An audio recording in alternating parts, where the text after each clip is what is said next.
अनंतयरी कथायनंता दीन दयाल जीवन निर्वंता, दीन दयाल जीवन निर्वंता। श्री हरिवंश पुराण कथा 28वां अध्याय 88वां और पिंडार कृत्य के अंतर्गत समुद्र में श्री कृष्ण तथा अन्य यादवों का जल विहार से जीवन निर्वंता। जन्मजय बोले, मुने, अंधक वध का प्रसंग अवश्य सुनने योग्य मैंने उसे अच्छी तरह सुना है। अंधकासुर का वध करके बुद्धिमान महादेव जी ने तीनों लोकों में शांति फैला दी। अब मैं ये जानना चाहता हूँ कि चक्रपाणी भगवान श्री कृष्ण ने निकुंभ के दूसरे शरीर का किस लिए और किस प्रकार वध किया था, आप उसे बताने की कृपा करें। वेशवाई जी कहते, निष्पाप राजेंद्र, तुम श्रद्धालु हो, इसलिए तुमसे अमित तेजस्वी जगन्नाथ श्री हरि के चरित्र का वर्णन करना उचित है। नरेश्वर, एक समय की बात है, द्वारका में रहते समय अतुल तेजस्वी श्री कृष्ण को पिंडारक तीर्थ में समुद्र यात्रा का अवसर प्राप्त हुआ। भरतनंदन राजा उग्रसेन तथा वसुदेव इन दोनों को नगर का अध्यक्ष बनाकर और द्वारकापुरी में ही छोड़ दिया गया। शेष सब लोग यात्रा के लिए निकले। नरदेव बलराम जी अपने परिवार के साथ अलग थे। संपूर्ण जगत के स्वामी बुद्धिमान भगवान जनार्दन का दल अलग था तथा अमित तेजस्वी कुमारों की मंडलियां भी अलग अलग थी। नरेश्वर वस्त्राभूषणों से अलकृत तथा रूप सौंदर्य से संपन्न विष्णुवंशी कुमारों के साथ सहस्त्रों गणिकाएं भी यात्रा के लिए निकली। वीर सुदंड पराक्रमी यादव वीरों ने देवतियों के निवास स्थान समुद्र को जीतकर वहाँ द्वारकापुरी में सहस्त्रों वेश्यों को बसा दिया था। विविध वेश धारण करने वाली वे युवतियाँ माँ मनस्वी यादव कुमारों के लिए सामान्य क्रीड़ा नारियाँ थीं। वे अपने गुणों द्वारा सभी कुमारों की इच्छा के अनुसार उनके उपभोग में आने वाली थी। राजकुमारों की उपभोग्या होने के कारण वे राजजन्या कहलाती थी। प्रभु बुद्धिमान श्री कृष्ण ने भीमवंशी यादवों के लिए ऐसी व्यवस्था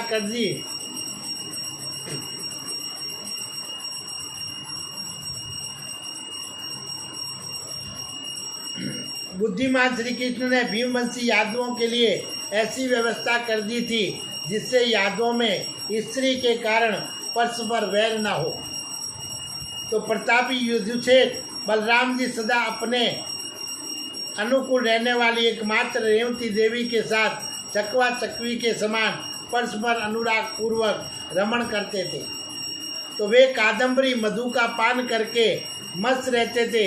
वनमाला से विभूषित हुए बलराम वहाँ रेवती के साथ समुद्र जल में क्रीड़ा करने लगे।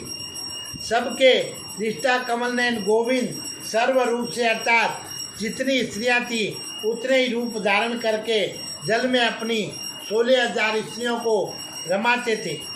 उस रात में नारायण स्वरूप श्री कृष्ण की वे सारी रानियां यही मानती थी कि मैं ही इन्हें अधिक प्रिय हूँ।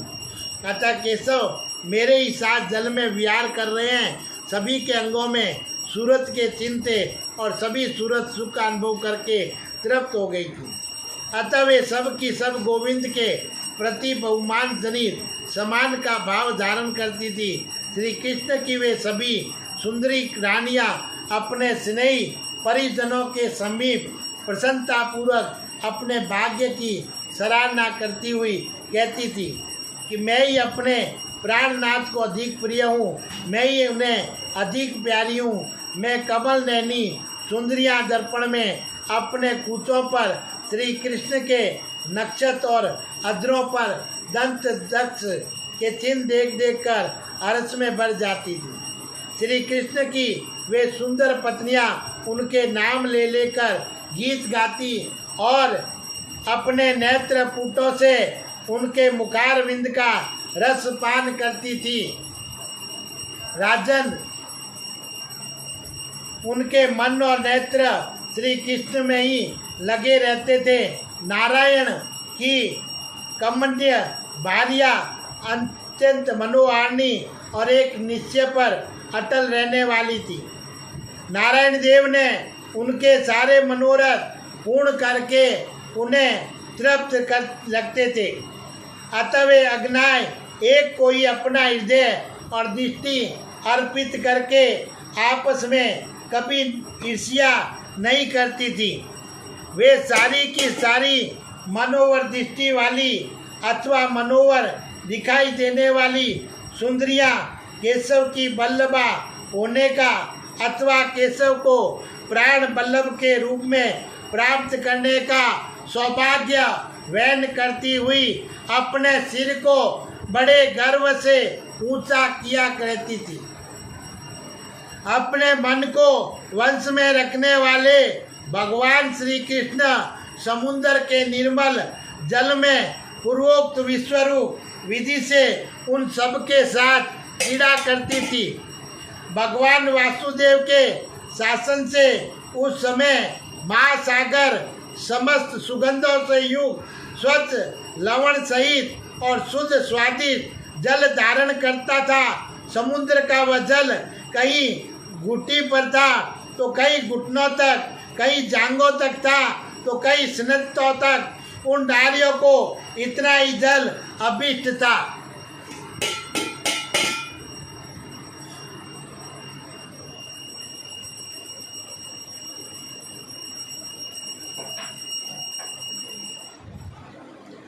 श्री कृष्ण की वे रानियां उन पर सब ओर से जल उलझने लगी, जैसे नदियों की अनेक धाराएं महासागर को सींचती है। भगवान गोविंद भी उन पर जल छिड़कने लगे, मानो मेघ खिली हुई लतों पर जल बरसा रहा हो। कितनी ही मृगनयनी नारियां श्री हरि के कंठ में अपनी बाहें डालकर कहने लगी, वीर मुझे हृदय से लगा लो, अपनी भुजों में कस लो, अन्यथा मैं जल में गिरी जाती हूँ। कितनी सर्वांग सुंदरी स्त्रियां कोच मोर तथा नागों के आकार में बनी हुई काठ की नौका द्वारा जल पर तैरने लगी। दूसरी स्त्रियां मगर, मत्स्य तथा अन्य विविध प्राणियों की आकृति धारण करने वाली नौका द्वारा तैरने लगी। कितनी रानियां समुद्र के रमणीय जल में श्री कृष्ण को हर्ष प्रदान करती हुई घंटों के समान अपने स्तन कुंभों द्वारा तैर रही थी। रमण शिरोमणि श्री कृष्ण उस जल में आनंद पूर्वक महारानी रुक्मिणी के साथ रमण करते थे। वे जिस जिस कार्य या उपाय से आनंद मानते, उनकी वे सुंदरी स्त्रियां प्रशंसा पूर्वक वही कार्य या उपाय करती थी। महीन वस्त्रों से ढकी हुई दूसरी तनवंगी तथा एवं कमल नयनी स्त्रियां भांति भांति की लीलाएं करती हुई जल में भगवान श्री कृष्ण के साथ क्रीड़ा करती थी। जिस जिस रानी के मन में जो जो भाव था, सबके भावों को जानने और मन को वंश में रखने वाले श्री कृष्ण उसी भाव से उस स्त्री के अंतर में प्रवेश करके और उसे अपने वंश में कर लेते थे। इंद्रियों के प्रेरक और सबके स्वामी होकर भी सनातन भगवान हंसी के देश काल के अनुसार अपनी प्रियसी पत्नियों के वंश में हो गए। वे समस्त वनिताएं अपने कुल के अनुरूप बर्ताव करने वाले जनार्दन को ऐसा समझती थी कि ये कुल और शील में समान होने के कारण हमारी योग्य है। मुस्कुराकर बात करने वाले तथा औदार्य गुण से संपन्न उन प्राण बल्लभ श्री कृष्ण को उस समय उनकी वे पत्नियां हृदय से चाहने लगी तथा भक्ति एवं अनुराग के कारण उनका बहुत सम्मान करने लगी। यादव कुमारों की गोष्ठियाँ अलग थी। वे वीर यादव कुमार उत्तम गुणों की खान थे और प्रकाश रूप से स्त्री समुदायों के साथ समुद्र के जल की शोभा बढ़ा रहे थे। जनेश्वर वे स्त्रियां गीत और नृत्य की क्रियाओं को जानने वाली थी तथा उन कुमारों के तेज से स्वयं ही उनकी ओर आकृष्ट हुए थी, तो भी वे कुमार उदारता के कारण उनके वंश में स्थित थे। उन उत्तम नारियों के मनोहर गीत और वाद सुनते तथा उनके सुंदर अभिनय देखते हुए वे यदुकुंड वीर उन पर लटू हो रहे थे। तदंतर श्री कृष्ण ने विश्वरूप होने के कारण स्वयं भी प्रेरणा देकर पंचचूड़ा नाम वाली अप्सरा को तथा कुबेर भवन में और इंद्र भवन की भी सुंदरी अप्सरा को वहाँ बुला मंगाया। अप्रमेय जगदीश्वर श्री कृष्ण ने हाथ जोड़कर चरणों में पड़ी हुई उन अप्सरा को उठाया और सांत्वना देकर कहा, सुंदरियां, तुम निसंग होकर भीमवंशी यादव कुमारों की क्रीड़ा युद्धियों में प्रविष्ट हो जाओ और मेरा प्रिय करने के लिए इन यादवों को सुख पहुँचाओ। नाच गान एकांत परिचर्या अभिनय योग तथा नाना प्रकार के बाजे बजाने की कला में तुम लोगों के पास जितने गुण हो उन सब को दिखाओ। देखो, यहाँ भी कामदेव की प्रकृति बढ़ रही है और भगवान कृष्ण यहाँ कामदेव को जानने वाले हैं। तो इसलिए सभी से निवेदन है, ये यात्रा पाप को नाश करने के लिए भगवान ने कथा कह रहे हैं। तो इसलिए नारी को समय अनुसार पुत्री को पराय धन कन्यादान कर देना चाहिए, जिससे संसार में वर को कन्या प्राप्त हो जाए।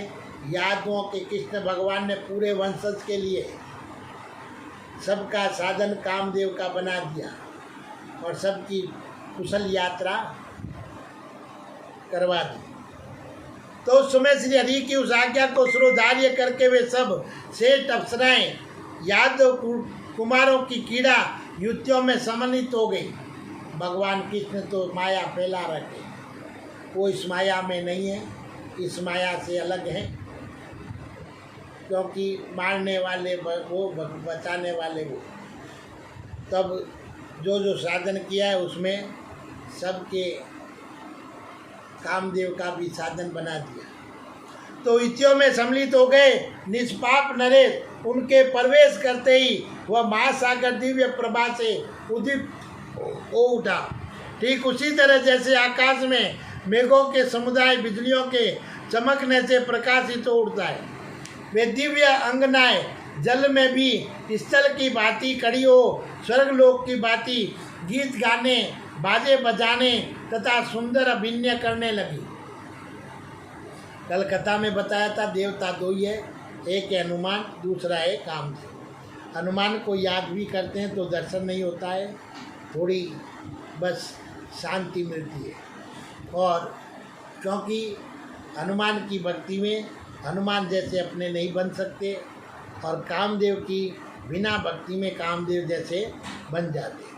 तो वे विशाल नेत्रों वाली सुंदरियां दिव्य गंध माल्य तथा वस्त्रों से सुशोभित तो अपनी विविध लीलाओं तथा हास्य युक्त हाव भावों से यादव कुमारों के चित्त चुराने लगी। कटाक्षों, संकटों, कीड़ा जनित रोषों तथा प्रसन्नता सूचक मनोकुल भावों के द्वारा वे भीमवशियों के मन होने लगी। वे अप्सराएं उन यादव कुमारों को ऊपर ऊपर आकाश में प्रवाह आदि वायु के मार्गों में ले जाकर उनके साथ विहार करती थी। अतः वे मदमत हुए भीमवंशी कुमार उन सुंदरी अप्सरों का बड़ा सम्मान करते थे। भगवान श्री कृष्ण भी उन यादवों की प्रसन्नता के लिए आकाश में स्थित हो अपनी 16,000 स्त्रियों के साथ प्रसन्नतापूर्वक विहार करते थे। वे वीर यादव अमित तेजस्वी श्री कृष्ण का प्रभाव जानते थे, अतः आकाश में क्रीड़ा करने के कारण उन्हें कोई आश्चर्य नहीं हुआ। वे उस दशा में भी अत्यंत गंभीर बन रहे और शत्रुमर्दन भरतनंदन कुछ यादव रेवन तक पर्वत पर जाकर फिर लौट आते थे, दूसरे घरों में जाकर आ जाते तथा अन्य लोग अभिलषित वनों में घूम फिर कर लौटते थे। उस समय अतुल तेजस्वी लोकनाथ भगवान विष्णु श्री कृष्ण की आज्ञा से अपे समुद्र का जल में पीने योग्य हो गया था। वे कमल नयनी नारियां जब इच्छा होती तथा जल में भी स्थल की भांति दौड़ती और जब चाहती परस्पर हाथ पकड़कर एक साथ ही गोता लगा देती। यादवों ने मन में चिंतन करते हुए ही उनके लिए नाना प्रकार के भक्ष्य भोज्य पेय औष्य चौष्य और लेवा पदार्थ प्रस्तुत हो जाते थे, जो कभी कुंभलाती नहीं थी। ऐसी माला धारण होने वाली करने वाली वे दिव्य अप्सराएं स्वर्ग में देवताओं के साथ की गई रति क्रीड़ा का अनुसरण करती हुई उन सेठ यादव कुमारों को एकांत में रमण का अवसर देती थी। किसी से पराजित न होने वाले अंधक और विष्णुवंश के वीर सायकाल में स्नान के पश्चात अनुलेपन धारण करके आनंद मगन हो गिराकार बनी हुई नौका के द्वारा क्रीड़ा करने लगे। कुरुनंदन विश्वकर्मा ने नौकों में अनेक प्रकार के महल बनाए थे, जिनमें से कुछ लंबे थे और कुछ चौकोर, कुछ गोलाकार थे और कुछ स्वस्तिकाकार। वे महल कैलाश मद्राचल और मेरू पर्वत की भांति इच्छानुसार रूप धारण कर लेते थे और कई नाना प्रकार के पक्षियों और या मृग भेड़ियों के समान रूप धारण करने वाले थे। उनमें वे दूरमणि के तोरण लगे थे और जिनसे उन महलों की विचित्र शोभा होती थी। वे विचित्र मणिमत सयों से सुसज्जित थे और मरकतमन चंद्रकांत और सूर्यकांत मणि विचित्र रागों से वे रचित थे तथा नाना प्रकार के सैकड़ों आसना विस्तार उनकी शोभा बढ़ाते थे और खेल के लिए बनाए गए गरुड़ के समान भी उन भवनों की आकृति थी। वे विचित्र भवन स्वर्ण की धारा से शोभा पाते थे, कोई कोच के समान, कोई तोते के तुल्य और कितने ही भवन हाथियों की सी आकृति धारण करते थे। स्वर्ण से प्रकाशित होने वाले वे नौकाएं कर्णधारों के नियंत्रण में रहकर और उत्ताल तरंगों के युक्त सागर की जल राशि को सुशोभित कर रही थी और सफ़ेद जलपोतों यात्रा योगी बड़ी बड़ी नावों वेगवती नौका और महल आदि से युक्त विशाल जहाजों से उस वरुणाल्य समुद्र की बड़ी शोभा हो रही थी। यादवों के जलयान समुद्र के जल में सब और चक्कर लगा रहे थे और वे ऐसे जान पड़ते थे मानो गंधर्वों के नगर आकाश में विचर रहे हो। भारत नंदन वन की आकृति और समृद्धियों से युक्त यान पात्रों में विश्वकर्मा ने सब कुछ नंदन जैसा ही बना दिया था। उद्यान सभा वृक्ष झील और झरने या फुव्वारे आदि शिल्प सर्वथा वैसे ही उनमें समाविष्ट किए गए थे। वीर स्वर्ग जैसे बने हुए दूसरे जलयानों में विश्वकर्मा ने भगवान नारायण की आज्ञा से स्वर्ग की सी सारी वस्तुएं संक्षेप से रच दी थी और वहाँ के वनों में पक्षी हृदय को प्रिय लगने वाली मधुर बोली बोलते थे। उनकी वह बोली उन अत्यंत तेजस्वी यादवों को बहुत ही मनोहर प्रतीत होती थी। देवलोक में उत्पन्न हुए सफ़ेद कोकिल उस समय यादव वीरों की इच्छा के अनुसार विचित्र एवं मधुर आलाप छेड़ रहे थे। चंद्रमा की किरणों के समान रूप वाली श्वेत अटालिकाओं पर मीठी बोली बोलने वाले मोर दूसरे मोर से गिरकर नृत्य करते थे। विशाल जलयानों पर लगी हुई सारी पताकों पर पक्षियों के समुदाय बैठे थे। उनमें जो पुष्पमालों की लड़ियां बंधी थी उन पर आसन होकर रहने वाली भ्रमर वहाँ गुंजार फैला रहे थे। नारायण श्री कृष्ण की आज्ञा से वृक्ष तथा ऋतवे आकाश में स्थित हो मनोरूप वाले पुष्पों की अधिक वर्षा करने लगी। रति जनित खेत अथवा श्रम को हर लेने वाले मनोहर एवं सुखदायी हवा चलने लगी, जो सब प्रकार के फूलों के पराग से संयुक्त तथा चंदन की शीतलता को धारण करने वाली थी। प्रतिपते कीड़ा में तत्पर होकर सर्दी गर्मी की इच्छा रखने वाले यादवों को उस समय वह भगवान वासुदेव की कृपा से वह सब उनकी रुचि के अनुसार प्राप्त होती थी। भगवान चक्रपाणी के प्रभाव से उस समय उन भीमवंशियों के भीतर न तो भूख प्यास न गिलानी न चिंता और न शोक का ही प्रवेश होता था।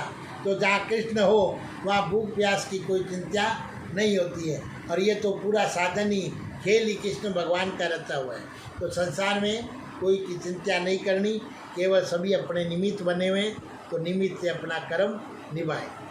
तो अत्यंत तेजस्वी यादवों के समुद्र के जल में होने वाली वे क्रीड़ाएं निरंतर चल रही उनमें बड़े बड़े वादों की ध्वनि शांत नहीं होती थी। गीत और नृत्य उनकी शोभा बढ़ा रहे थे।